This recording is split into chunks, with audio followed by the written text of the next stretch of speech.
या 10 गोष्टी तुम्हाला श्रीमंत बनवतील. 1. घर खर्चासाठी जास्त पैसे वापरू नका. तरुणपणात घर भाड्यासाठी किंवा घराचे हप्ते फेडण्यासाठी खूप जास्त पैसे खर्च करू नका. जास्तीत जास्त पैसे गुंतवणूक करण्यासाठी वापरा. येणारे उत्पन्न वाढले की घरही मोठे करायचे आणि खर्च वाढून ठेवायचा हा छंदच जडला कित्येकांना. गुंतवणुकीचा पैसा खर्च होतो आणि मग भविष्यात आर्थिक संकटे उभे राहतात. खर्च कमी करा. स्वतःवर खर्च करण्यापेक्षा स्वतःसाठी गुंतवणूक करा. 2. शेअर्समध्ये गुंतवणूक करा. तुमच्या उत्पन्नातून ठराविक रक्कम प्रत्येक महिन्याला चांगल्या कंपनीच्या शेअरमध्ये गुंतवणूक करा. शेअरची माहिती नसेल तर म्युच्युअल फंडमध्ये गुंतवणूक करा. शेअर्स घेताना तात्पुरता विचार करू नका. किमान 10 वर्षाचा विचार करून शेअर्स घ्या. भविष्यात कोणत्या इंडस्ट्रीमध्ये जास्त स्कोप आहे याचा अभ्यास करून गुंतवणूक करा. गरज असेल तर एखाद्या चांगल्या गुंतवणूक सल्लागाराची मदत घ्या. गुंतवणुकीसाठी योग्य मार्गदर्शन आवश्यक आहे. 3. प्रॉपर्टीमध्ये किंवा रिअल इस्टेटमध्ये गुंतवणूक करा.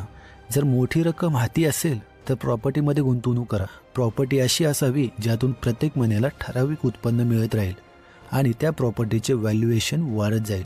प्रॉपर्टी घेताना स्वतः अभ्यास करूनच घ्या. फक्त एजंटच्या भरोश्यावर प्रॉपर्टी खरेदी करू नका.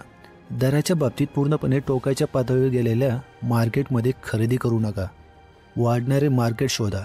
असे मार्केट जिथे आज भाव कमी आहेत पण पुढच्या 10 वर्षात वाढीला भरपूर संधी आहे. आता किंवा भविष्यात प्रॉपर्टी भाड्याने देता येतील अशा मार्केटचा शोध घ्या. 4. स्टार्टअपमध्ये गुंतवणूक करा. हाती बराच पैसा असेल वेगवेगळ्या आणि नवनवीन संकल्पना असणाऱ्या स्टार्टअपमध्ये गुंतवणूक करत राहा. स्टार्टअपचा वाढण्याचा रेशो खूप मोठा आहे. स्टार्टअपला सुरुवातीला जास्त पैसे लागत नाही पण व्यवसाय सेटल झाल्यानंतर त्याचा वाढीचा वेग प्रचंड असतो. अशा स्टार्टअपमध्ये स्लीपिंग पार्टनर म्हणून राहा. व्यवसायावर लक्ष देत राहा पण त्यात दखल देण्याची गरज नाही. 5. अनावश्यक ठिकाणी खर्च करू नका. नको तिथे बचत करू नका. बरेचदा आपण नको तिथे बचत करत असतो आणि अनावश्यक ठिकाणी खर्च करत असतो. अशा गोष्टी टाळा.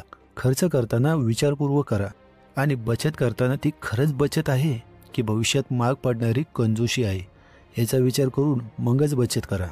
ज्याचे मूल्य कमी होत जाते अशा वस्तूवर जास्त खर्च करू नका आणि ज्या गोष्टी तुम्हाला अडचणीच्या काळात कामी येऊ शकतात अशा गोष्टीवर खर्च करायला कमी करू नका. उदाहरणार्थ मेडिक्लेम.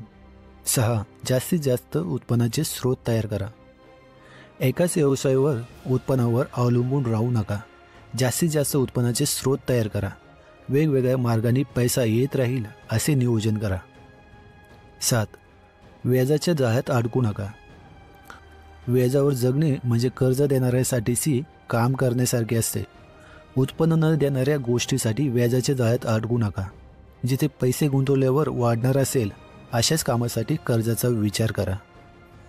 8. श्रीमंताच्या देखाव्यासाठी खर्च करू नका. श्रीमंती दाखवण्यासाठी भरमसाठ खर्च करू नका. तुम्ही श्रीमंत झाल्यावर जगाला आपोआपच कळणार आहे.